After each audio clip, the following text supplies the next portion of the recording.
बिहार के दंगल में मुख्यमंत्री योगी आदित्यनाथ की एंट्री हो गई है, जहां उनका वही अंदाज देखने को मिल रहा है जैसा उत्तर प्रदेश में हमेशा दिखता रहा है। मुख्यमंत्री योगी आदित्यनाथ ने बिहार में उत्तर प्रदेश के उन माफियाओं का जिक्र किया जो जहन्नुम जा चुके हैं और ये विपक्ष को डायरेक्ट चेतावनी है। योगी आदित्यनाथ वो ब्रह्मास्त्र हैं जिससे एनडीए हर चक्रव्यूह को भेदने की बात करता है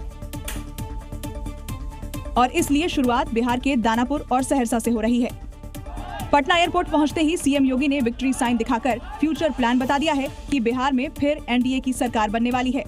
दानापुर में सीएम ने यूपी और बिहार का संबंध भगवान राम और मां जानकी जैसा बताया, तो वहीं इशारों में विपक्ष को वार्निंग भी दे दी। उत्तर प्रदेश में माफिया तो जहन्नुम की यात्रा में जा चुके हैं। आरजेडी के ही पार्टनर वहां पर भी इस अराजकता को फैलाते थे। आज उनकी क्या दुर्गति हो रही है। दानापुर में योगी की रैली का मकसद 20 से 25% यादव वोट बैंक के साथ ही 15 से 20% मुस्लिम वोट बैंक को बीजेपी के पाले में करना है। इसी तरह सहरसा में भी सीएम योगी ने रैली की और बीजेपी प्रत्याशी के लिए वोट मांगे। सहरसा सीमांचल से सटा वो इलाका जहां असदुद्दीन ओवैसी को मजबूत माना जाता है। ऐसे में सहरसा के करीब 15% वोट बैंक के साथ ही दूसरी जातियों को एकजुट करने की कोशिश है।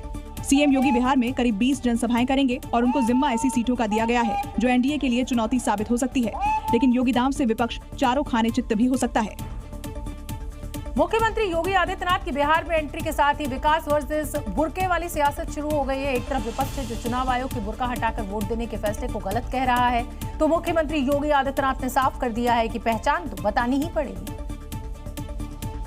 दरअसल चुनाव आयोग ने घोषणा की है कि किसी भी महिला को बुर्का या घूंघट पहनकर मतदान करने की अनुमति नहीं होगी। बस इसी के बाद बिहार का सियासी पारा चढ़ गया था और विपक्ष ने हंगामा करना शुरू कर दिया था। इंडी गठबंधन में फिर से उन्होंने शरारत शुरू की है और वह शरारत शुरू की है विकास बनाम बुर्के का। दानापुर में बीजेपी प्रत्याशी रामकृपाल यादव के समर्थन में रैली करने पहुंचे सीएम ने महागठबंधन पर फर्जी पोलिंग करने का आरोप लगाया और सवाल किया कि क्या इन्हें फर्जी पोलिंग करने का अधिकार देना चाहिए? क्या घुसपैठियों को बिहार में घुसने देना चाहिए? क्या घुसपैठियों को नागरिकों के अधिकार में डकैती डालने की छूट देनी चाहिए? ये लोग चाहते हैं कि बिना चेहरा देखे, बिना पहचान पत्र देखे जिसकी मर्जी आए वो वोट डाल दे। यादव बेल्ट में योगी की एंट्री से न सिर्फ आरजेडी की नींद उड़ी हुई है, तो वहीं सीमांचल से सटे इलाकों में एआईएमआईएम और दूसरी पार्टियों को अपना वोट बैंक घिसकने का डर है। बिहार विधानसभा चुनाव के लिए गुरुवार को कई दिग्गजों ने अपना नामांकन दाखिल किया। एनडीए के प्रत्याशी जहां सीट शेयरिंग होने से उत्साह में दिखे, तो वहीं महागठबंधन के प्रत्याशी सीटों का बंटवारा न हो पाने की वजह से अभी तक ऊहापोह में है। हालांकि तेजस्वी यादव ने अपना पर्चा दाखिल कर दिया है। पहले ये 5 तस्वीर देखिए। बिहार के डिप्टी सीएम और बीजेपी प्रत्याशी ने मुंगेर के तारापुर से अपना नामांकन दाखिल किया है। सम्राट चौधरी के साथ जेडीयू के विधायक राजीव सिंह भी मौजूद थे। वहीं पटना के दानापुर से रामकृपाल यादव ने नामांकन दाखिल किया, जिनके साथ यूपी के सीएम योगी आदित्यनाथ मौजूद रहे। और सबसे ज्यादा चौंकाया परिवार से अलग होकर अपनी अलग राह चुनने वाले तेजप्रताप यादव ने, जो अपनी दादी स्वर्गीय मछरिया देवी की तस्वीर लेकर नामांकन करने पहुंचे। महुआ सीट से चुनाव लड़ रहे तेजप्रताप यादव के खिलाफ आरजेडी के डॉक्टर मुकेश रोशन ने भी पर्चा भरा। वहीं महागठबंधन में सीट शेयरिंग नहीं हो पाने के बावजूद तेजस्वी यादव ने वैशाली जिले के राघवपुर से अपना नामांकन दाखिल कर दिया है, जहां उनके साथ लालू, राबड़ी और मीसा भी मौजूद रहे। वहीं बाहुबली शाहबुद्दीन के बेटे ओसामा साहब ने आरजेडी उम्मीदवार के तौर पर सिवान के रघुनाथपुर से पर्चा भरा। बिहार में पहले चरण के चुनाव के लिए नामांकन में अब 24 घंटे का ही समय बचा है, लेकिन महागठबंधन में सीट बंटवारे की टेंशन अभी तक खत्म नहीं हो पा रही है। आरजेडी और कांग्रेस के बीच चल रही रस्साकशी में मुकेश सहनी की जिद इसकी ऐंठन को और ज्यादा बढ़ा रही है। हालांकि सभी ऊपरी तौर पर बात बन जाने की बात तो कह रहे हैं और आज देर रात तक सीट शेयरिंग के फॉर्मूले का ऐलान हो जाने का दावा भी कर रहे हैं। लेकिन नजरें मुकेश सहनी पर टिकी है, जिन्होंने अपनी डिमांड 40 से 24 सीट जरूर कर दी है, लेकिन डिप्टी सीएम पद के लिए अभी से आश्वासन चाहते हैं। यही वजह है कि मुकेश सहनी दिल्ली में कल हुई बैठक में शामिल नहीं हुए। इधर महागठबंधन में सहनी की स्थिति को लेकर बीजेपी ने चुटकी ली है। मुकेश सहनी जी के साथ अन्याय हो रहा है, क्योंकि मैं देख रहा हूं कि मुकेश सहनी जी का जो सम्मान एनडीए में था और आज जिस तरह से उनको डगरा का बैगन बना करके फेंकने का प्रयास किया जा रहा है। सूत्रों के मुताबिक महागठबंधन ने जो फॉर्मूला तैयार किया उसके मुताबिक आरजेडी 135 सीटों पर चुनाव लड़ेगी। कांग्रेस को 60 सीट तो वहीं मुकेश सहनी को 16 सीट मिल सकता है। लेफ्ट के खाते में 30 सीट जाने की बात की जा रही है और जेएमएम को 2 सीट मिल सकते हैं। पर दूसरी ओर लेफ्ट के सामने बेगूसराय के बछवाड़ा पर कांग्रेस ने अपना उम्मीदवार उतार दिया है। ऐसे में कल जब नामांकन का आखिरी दिन है तो अगले कुछ घंटे महागठबंधन के लिए बेहद क्रूशियल होने वाले हैं। बिहार विधानसभा चुनाव को लेकर जेडीयू ने अपनी दूसरी लिस्ट भी जारी कर दी है। जेडीयू ने इस बार कुल 4 मुसलमानों को टिकट दिया है, जबकि पिछली बार 11 प्रत्याशी उतारे थे। ऐसे में ये सवाल जरूर उठ रहा है कि क्या जेडीयू ने भी मुसलमानों से किनारा कर लिया है, क्योंकि जेडीयू ने 44 नामों की अपनी दूसरी लिस्ट भी जारी कर दी। इसी के साथ उसके 101 प्रत्याशियों की सूची पूरी हो गई। जेडीयू ने बुधवार को 57 लोगों की सूची जारी की थी। जेडीयू की पहली सूची में एक भी मुस्लिम प्रत्याशी नहीं था, लेकिन दूसरी सूची में 4 नाम हैं। बिहार के 17% मुस्लिम आबादी में यह संख्या बहुत कम है, वो भी तब जब जेडीयू मुस्लिमों को साथ लेकर चलने की बात करती रही हो। जेडीयू ने 2020 के बिहार विधानसभा चुनाव में 11 मुस्लिमों को टिकट दिया था, लेकिन वो आरजेडी उम्मीदवारों का मुकाबला नहीं कर पाए थे। वहीं आरजेडी के पास अभी 12 मुस्लिम विधायक हैं। 2020 के विधानसभा चुनाव में आरजेडी के 8 मुस्लिम प्रत्याशी जीते थे। एआईएमआईएम के 4 विधायक भी आरजेडी में शामिल हो गए थे। जेडीयू ने 2020 से सबक लेते हुए मुस्लिमों से दूरी बनाई है और सिर्फ 4 ही मुस्लिम प्रत्याशी उतारे हैं। बिहार के मोकामा विधानसभा क्षेत्र में महागठबंधन ने जेडीयू उम्मीदवार को घेरने का प्लान बनाया है। एनडीए ने यहां से जेडीयू उम्मीदवार के रूप में दबंग अनंत सिंह को मैदान में उतारा है, तो वहीं महागठबंधन की ओर से वीणा देवी उनका मुकाबला करने जा रही हैं, जो बाहुबली सूरजभान सिंह की पत्नी है। दरअसल सूरजभान सिंह ने पशुपति पारस की पार्टी छोड़कर आरजेडी का दामन थाम लिया है और तेजस्वी यादव ने सूरजभान की पत्नी वीणा देवी को मोकामा सीट पर आरजेडी का प्रत्याशी बना दिया है, जिससे मोकामा सीट पर 2 बाहुबलियों की टक्कर से मुकाबला दिलचस्प बन गया है। हालांकि जेडीयू प्रत्याशी अनंत सिंह ने बड़ी जीत का दावा किया है। 1 लाख तो बोल रहे हैं, 1 लाख मार्जिन देगा। हाँ, जमानत जब्त हो जाएगा विरोधी के। सूरजभान और उनके परिवार का भी चर्चा है। हाँ, तो चर्चा पर पहले लड़े हैं, आज चर्चा नहीं है। लड़ते लड़ते दम फूलल है। ये दोनों ही बाहुबली लंबे समय से राजनीति में सक्रिय हैं। दोनों अपनी दबंगई के लिए मशहूर हैं। मोकामा क्षेत्र में अनंत सिंह की तूती बोलती रही है। अनंत सिंह इस सीट से 5 बार विधायक चुने गए हैं, जबकि सूरजभान सिंह पूर्व सांसद हैं और वो यहाँ पर अपनी पत्नी और पार्टी की जीत के लिए पूरा दमखम लगाएंगे। भोजपुरी सुपरस्टार खेसारी लाल यादव की पत्नी चंदा देवी बिहार विधानसभा चुनाव में किस्मत आजमाएंगी। चंदा देवी का छपरा विधानसभा सीट से आरजेडी के टिकट पर चुनाव लड़ना लगभग तय हो गया है। बीजेपी की छोटी कुमारी के साथ उनका सीधा मुकाबला होगा। इस सीट पर खेसारी के स्टारडम से आरजेडी को बड़ी उम्मीद है। हालांकि बुधवार को खेसारी लाल यादव ने मीडिया से कहा था कि वो अपनी पति को चुनाव लड़ाना चाहते थे और पिछले 4 दिनों से उन्हें मनाने की कोशिश कर रहे हैं। उनको मनाना मेरे लिए बहुत कठिन हो रहा है और आज 4 दिन से उनको मना ही रहा हूँ कि लड़ जाओ। चंदा देवी के चुनाव लड़ने की खबर से छपरा सीट पर मुकाबला बेहद रोमांचक हो गया है और इस सीट पर उनका मुकाबला सीधे बीजेपी की प्रत्याशी छोटी कुमारी से होगा। बीजेपी ने इस बार वर्तमान विधायक डॉक्टर CN गुप्ता का टिकट काटकर छोटी कुमारी को मौका दिया है। छपरा विधानसभा सीट पर सालों से बीजेपी का दबदबा रहा है और इस सीट पर यादव, राजपूत, ब्राह्मण, बनिया और मुस्लिम मतदाताओं की संख्या निर्णायक भूमिका निभाती है। खेसारी की फैन फॉलोइंग से आरजेडी को इस सीट पर जीत की उम्मीद है। भले ही मुख्यमंत्री योगी आदित्यनाथ अभी बिहार चुनाव को लेकर बिहार के दौरे पर हैं, लेकिन उत्तर प्रदेश की सियासत पर भी उनका पूरा फोकस है। मुख्यमंत्री योगी आदित्यनाथ पंचायत चुनाव के जरिए 2027 में जीत की पटकथा लिखने की तैयारी में जुटे हुए हैं और बीजेपी जिला स्तर पर ही विपक्ष को अपने सियासी व्यू में उलझाने की तैयारी कर रहे हैं। क्योंकि सीएम योगी त्रिस्तरीय पंचायत चुनाव को बेहद गंभीरता से ले रहे हैं। 2026 में होने वाले इन चुनावों को 2027 में होने वाले विधानसभा चुनाव का सेमीफाइनल माना जा रहा है, जिसकी वजह है 12 करोड़ मतदाताओं का इसमें भाग लेना, जो प्रदेश में 57,600 ग्राम पंचायतों, 826 क्षेत्र पंचायतों और 75 जिले पंचायतों के साथ ही 17 नगर निगम, 199 नगर पालिकाएं और 544 नगर पंचायतों में वोट डालेंगे। इसके लिए बीजेपी को अपने सहयोगी संगठनों के साथ मिलकर जमीन पर उतरने के लिए कहा गया है, जिसके तहत 20 नवंबर से 21 नवंबर तक गृह संपर्क अभियान चलाया जाएगा। यूपी में करीब 2.5 करोड़ घरों तक संपर्क की योजना है। ग्रामीण क्षेत्रों में मंडल और शहरी क्षेत्रों में बस्ती स्तर पर हिंदू सम्मेलन का आयोजन भी होगा।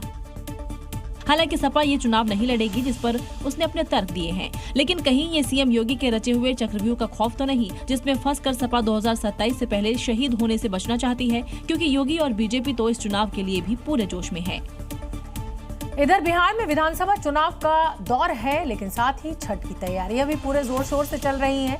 हालांकि बहुत सारे लोग जो छठ पर अपने गांव या घर नहीं जा पाएंगे, उनके लिए दिल्ली में छठ की तैयारी शुरू कर दी गई है और उम्मीद है कि दिल्ली की यमुना से झाग वाली तस्वीरें इस बार नहीं मिलेंगी, ऐसा रेखा गुप्ता कह रही हैं। जिसके लिए दिल्ली सरकार ने यमुना के जल का ट्रीटमेंट शुरू करवा दिया है, जबकि इससे पहले तक हर साल दिल्ली में छठ से पहले झाग वाली यमुना चर्चा में रहती थी। लेकिन इस बार छठ को लेकर खुद दिल्ली के सीएम रेखा गुप्ता अपनी पूरी कैबिनेट के साथ यमुना किनारे जा पहुंची है। आज भाजपा सरकार के शासन में जिस तरह की व्यवस्थाएं चल रही है, जिस तरह की तैयारियां हो रही हैं, आप देख सकते हैं किसी भी प्रकार का कोई झाग, कोई गंदगी नहीं है। हालांकि इन दावों को देखने के लिए जी न्यूज़ की टीम भी पानी में उतर गई।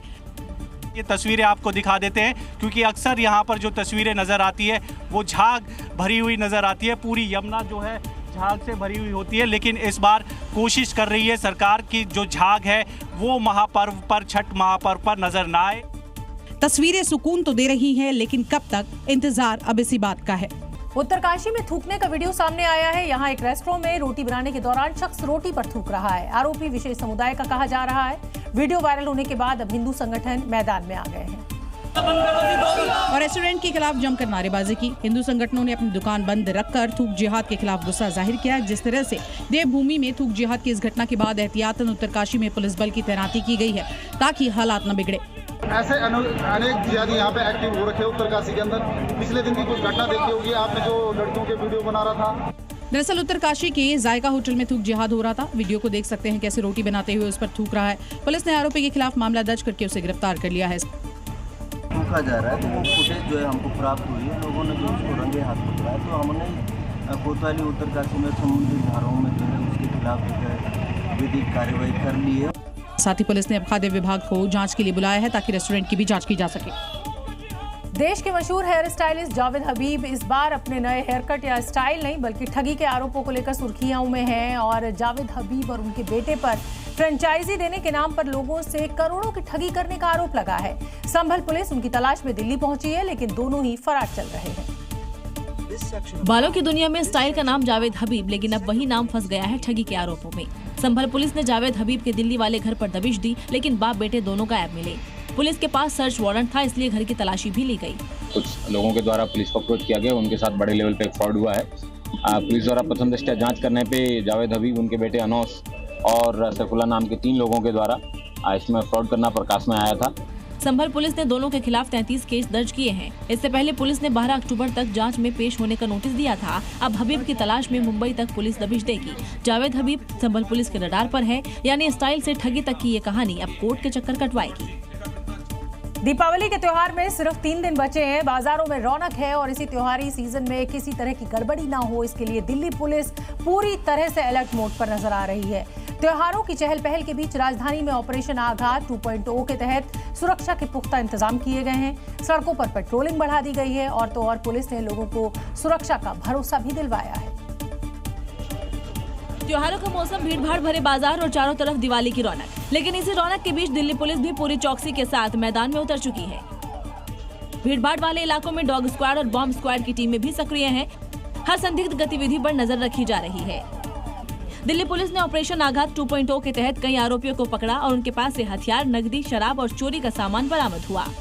ऑपरेशन आघात 2.0 कल अंजाम दिया है, जिसके तहत करीब 400 लोगों को हिरासत में लिया गया है। पूरा ऑपरेशन का एक ही ध्येय है कि ऑर्गेनाइज क्राइम की कमर तोड़ना। दिवाली पर दिल्ली की चमक बनी रहे, इसलिए दिल्ली पुलिस पूरी तरह मुस्तैद है। त्योहारों का मौसम और मिठाइयों की खुशबू, लेकिन उसी खुशबू में मिलावट का जहर भी घुल चुका है। उत्तर प्रदेश में अब मिलावटखोरों पर बुलडोजर एक्शन हो रहा है। मेरठ से लेकर लखनऊ और अलीगढ़ तक जहां जहां मिलावट का कारोबार फैला था, वहां अब सरकार का डंडा गरज रहा है। अब त्योहारों में चंद दिन बाकी हैं। मिलावटखोर और तेजी से एक्टिव हो रहे हैं। मेरठ में 2.5 किलो नकली मावा, लखनऊ में 802 किलो सिंथेटिक मावा और अलीगढ़ में 30,000 किलो दूध और 30 कुंतल मिलावटी पनीर की खेप बरामद हुई। मेरठ में प्रशासन ने 2.5 कुंतल नकली मावा और खोया नष्ट किया। त्योहारों से पहले मिठाइयों में जहर घोलने की तैयारी करने वालों पर सीधा बुलडोजर चला दिया गया। लखनऊ में पारा इलाके की नकली खोया फैक्ट्री पर छापा मारा तो टीम 802 किलो सिंथेटिक खोया देखकर दंग रह गई। जम्मू कश्मीर के उधमपुर में नेशनल हाईवे एक के बाद कई धमाकों से दहल उठा। जोरदार विस्फोट की वजह से यहां धूल का गुबार उठने लगा। जम्मू श्रीनगर नेशनल हाईवे से जब धूल का गुबार हटा, उसके बाद धमाके की वजह का पता चल पाया। क्योंकि ये धमाका नेशनल हाईवे को रोकने वाले बड़े बड़े पत्थरों को हटाने के लिए किया गया। जम्मू कश्मीर के उधमपुर से वीडियो सामने आया। उसमें नेशनल हाईवे पर एक के बाद कई विस्फोट होते दिखाई दिए। धमाका इतना जोरदार था कि वहां धूल का गुब्बार उठने लगा। यही नहीं, विस्फोट की वजह से नेशनल हाईवे पर पड़े बड़े बड़े पत्थरों के चीथड़े उड़ गए। इसके बाद बुलडोजर की मदद से जम्मू श्रीनगर नेशनल हाईवे पर बिखरे पत्थर के मलबे को हटाया गया। आला अधिकारियों की निगरानी में नेशनल हाईवे पर विस्फोट किए गए। बहराइच में दहशत का पर्याय बन चुके आदमखोर भेड़िए का अंत हो गया। पिछले 1.5 महीने से वन विभाग भेड़िए की तलाश में था और इसके बाद गांव वालों ने थोड़ी राहत की सांस ली, लेकिन खतरा अभी टला नहीं, क्योंकि 2 भेड़िए अभी भी बहराइच में सक्रिय हैं और शायद अपने अगले शिकार की तलाश में घात लगाए बैठे हैं। पिछले 1.5 महीने से 4 भेड़ियों ने दहशत मचा रखी थी। एक भेड़िया 4 मासूम और एक बुजुर्ग को निवाला बना चुका था, जिससे मंझारा तौकली में लोग घरों से बाहर निकलने से डर रहे थे, जिसे वन विभाग ने मार गिराया है। हालांकि अब वन विभाग का टारगेट बचे हुए 2 आदमखोर भेड़िए हैं, जो शायद अपनी मांदों में छिपे बैठे हैं। 4 भेड़िए जो है गए थे। एक भेड़िया जो 28 तारीख की कार्रवाई में जो मारा गया था, और इसके बाद एक 30 तारीख की सुबह में जो है एक को जो है रेस्क्यू करने का प्रयास फायर किया गया था, वो मिसिंग है। अकोनिया गाँव में एक ऊपर फायर किया गया था, वो लंगाते हुए चल रहा है, तो वो अभी सक्रिय है। मे भी उसको भी हम लोग जल्दी ही रिकवर करें। हालांकि जो भेड़िया मारा गया है उसके बाद गांव के लोग खुश दिख रहे हैं और करीब 32 टीमें दिन रात इस भेड़िए को ट्रेस कर खत्म करने की कोशिश में थी। वन विभाग ने अभी भी ग्रामीणों को सतर्क रहने की हिदायत दी है। बिहार के नवादा में गुप्त सूचना पर जब पुलिस ने एक घर में छापेमारी की तो सबके होश उड़ गए, क्योंकि आरोपी ने घर की टॉयलेट सीट के नीचे शराब का जखीरा छुपा रखा था, जिसे पुलिस टीम ने रेड के दौरान बरामद किया। अब आप रेड की तस्वीर देखिए। शौचालय का दरवाजा खुला है, पास में एक नल लगा है और टॉयलेट सीट के होल से हाथ डालकर ये जवान ब्रांडेड अंग्रेजी शराब की महंगी सील बंद बोतलें निकाल रहा है। 1 2 3 4 अभी तो गिनती शुरू हुई है। देखते देखते फर्श पर शराब की बोतलों का ढेर लग गया। टॉयलेट सीट के अंदर से बोतलें निकलती ही जा रही है।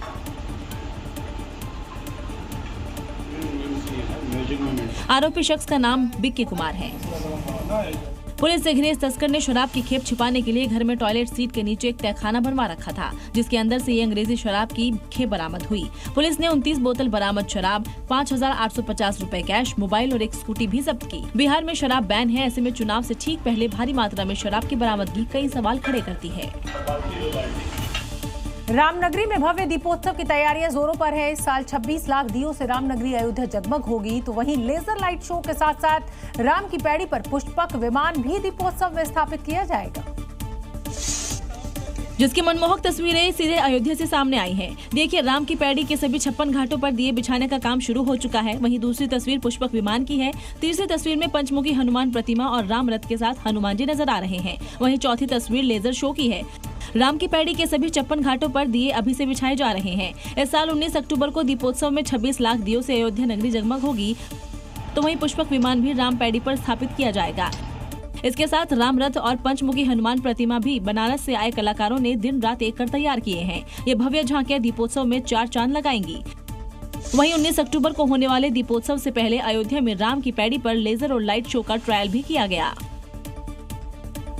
तो देखिए, राम की पैड़ी पर किस तरीके से जगमग अयोध्या नजर आ रही है। हम अगली खबर का रुख करेंगे। दीपावली और धनतेरस पर सोने चांदी की खरीदारी जोरों पर है और इसी बीच नकली और असली सोने का खेल भी शुरू हो गया है। अगर आप किसी ज्वेलर से सोना खरीदने जा रहे हैं तो फिर सावधान हो जाइए, क्योंकि उत्तर प्रदेश के बस्ती में एक सुनार ने ग्रामीणों को करोड़ों का चूना लगा दिया। जिसने इलाके में राधा ज्वेलर्स के नाम से आभूषण की दुकान खोल रखी थी, जहां वो भोले ग्रामीणों को निशाना बनाकर उनसे असली सोने के दाम ऐंठता था और बदले में नकली सोना उन्हें बेचता था। बकायदा बेचे गए सोने का बिल भी बनाता था। इस मामले का खुलासा उस वक्त हुआ जब आरोपी सुनार अचानक दुकान बंद करके फरार हो गया। शक होने के बाद लोगों ने जांच कराई।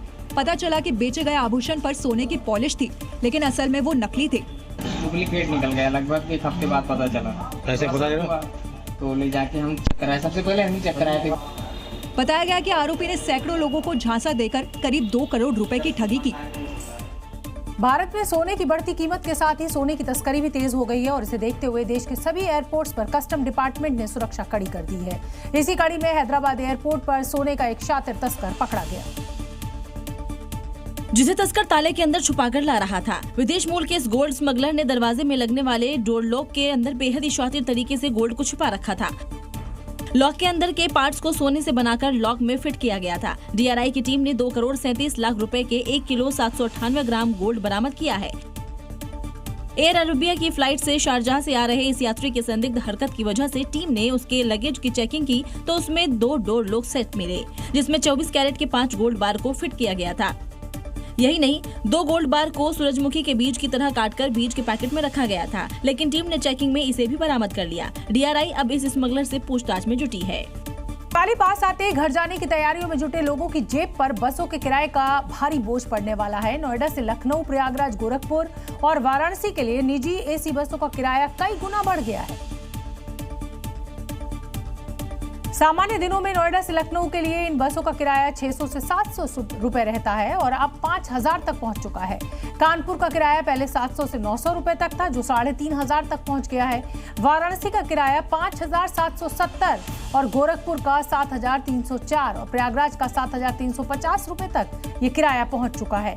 18, 19, 21 और 22 अक्टूबर को अधिकतर बसें फुल हैं। अगली खबर का रुख करेंगे। वहीं अगर हम हवाई किराए की बात करें तो हवाई किराया भी कई गुना बढ़ गया है। हम आपको बता दें कि सामान्य दिनों में जहां लखनऊ से मुंबई का टिकट 5000 रुपए में मिल जाता था, वहीं अब ये 25,723 रुपए तक पहुंच गया है।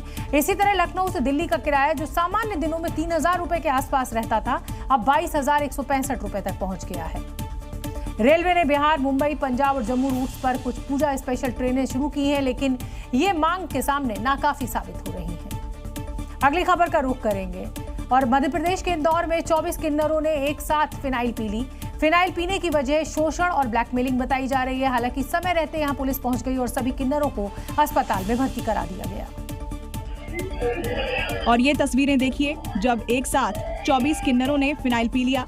फिनाइल पीते ही इनकी हालत बिगड़ने लगी, लेकिन किन्नरों का ये गुट लगातार फिनाइल पिए जा रहा है। दरअसल मामले की जड़ में है 2 गुटों में चल रहा विवाद। जानकारी के मुताबिक 2 लोगों ने किन्नरों से पैसे वसूले। जब एक ने पैसे देने से इनकार किया तो आरोपी ने रेप किया। शिकायत करने पर झूठे केस की धमकी दी गई। मामले को लेकर 3 महीने पहले बनी एसआईटी गठित की गई थी, जो किसी नतीजे तक नहीं पहुंची। इसी लापरवाही ने एक पूरी बिरादरी को तोड़ दिया। इस अपमान और डर के बीच जब न्याय नहीं मिला तो एक गुट के 24 किन्नरों ने जिंदगी खत्म करने की कोशिश की।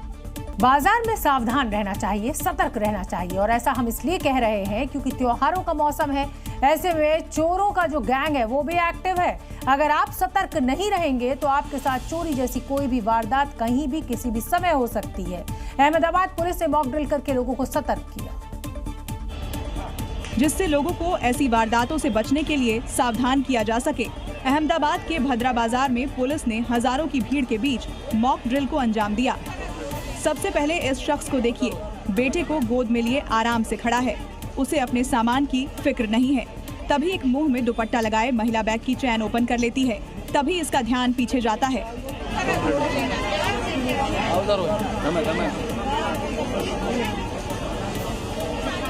अब देखिए, वर्दी पहने ये महिला ठेले के पास पहुंचती है और सामान ले रही महिला के बैग से मोबाइल निकाल लेती है। जब उसका ध्यान जाता कि कोई उसके बैग से कुछ निकाल रहा होता है, तब तक मोबाइल पुलिसकर्मी के हाथ में होता है। अब जरा बुर्का पहने ये महिला अपने बच्चे के साथ खरीदारी कर रही है। तभी वहाँ सिविल ड्रेस में एक महिला पहुँची और दूसरे बच्चे को मोबाइल देने के बहाने अपने साथ ले गई। पुलिस इस मॉक ड्रिल के जरिए लोगों को आगाह करना चाहती है। अगर आपका बच्चा घंटों मोबाइल पर गेम खेलता है तो फिर आपको सावधान हो जाना चाहिए। और ऐसा मैं इसलिए कह रही हूं क्योंकि उत्तर प्रदेश के लखनऊ में लगातार गेम खेलने की वजह से 13 साल के बच्चे की मृत्यु हो गई। परिजनों के मुताबिक बच्चा फ्री फायर गेम का आदी हो गया था, जिसने उस 13 साल के नाबालिग बच्चे की जान ले ली। बताया गया कि बच्चा कई घंटों से फ्री फायर गेम खेल रहा था। तभी वो बेसुध होकर बेड पर लेट गया। जब उसके परिजनों ने उठाया तो वो उठा ही नहीं। आशंका जताई जा रही है कि बच्चे को फ्री फायर गेम खेलते वक्त दिल का दौरा पड़ा था, क्योंकि ज्यादा देर तक गेम खेलने से तनाव बढ़ गया था। परिवार ने दावा किया कि जिस वक्त बच्चे की मौत हुई उसके मोबाइल में फ्री फायर गेम चल रहा था। तो सोई गए तो सोई तो हम पानी चलाता हूँ तब वही काम जगाए ना भैया गया तो फिर भैया उठो पानी तुम कहा नहीं भर गए तो उठा नहीं। ये पहली घटना नहीं जब बच्चे की मोबाइल गेम खेलते वक्त मौत हो। 2002 से अब तक 20 से ज्यादा मामले सामने आए हैं। जान गंवाने वालों की उम्र 11 से 40 साल के बीच थी। जंगल सफारी पर निकले पर्यटक जब बाघ देखने की उम्मीद लेकर निकलते हैं तो रोमांच चरम पर होता है, लेकिन जरा सोचिए जब वही बाघ अचानक जिप्सी के सामने आ जाए तो फिर क्या होगा। मध्य प्रदेश के मशहूर हिल स्टेशन पंचमढ़ी से एक ऐसा ही रोमांचक वीडियो सामने आया है,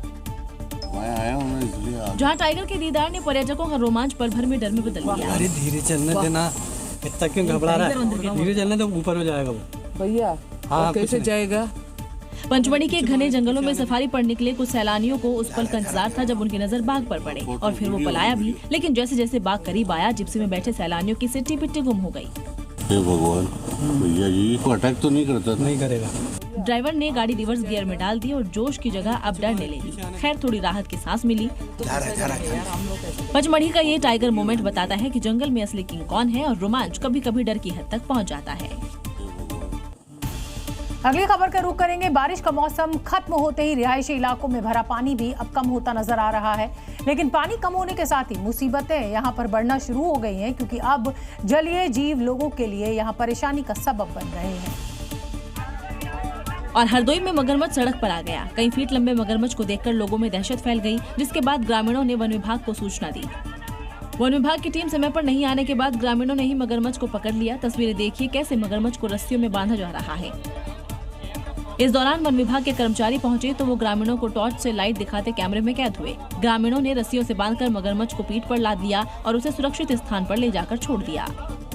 इसी बात से परेशान कई लोग उसका सामना करने की बजाय अपनी जिंदगी ही दांव पर लगा देते हैं। उत्तर प्रदेश के सहारनपुर में भी एक महिला कुछ इसी मंशा के साथ रेलवे ट्रैक पर पहुंच गई थी, लेकिन वहां मौजूद महिला पुलिसकर्मियों ने समय रहते इस महिला की जान बचा ली।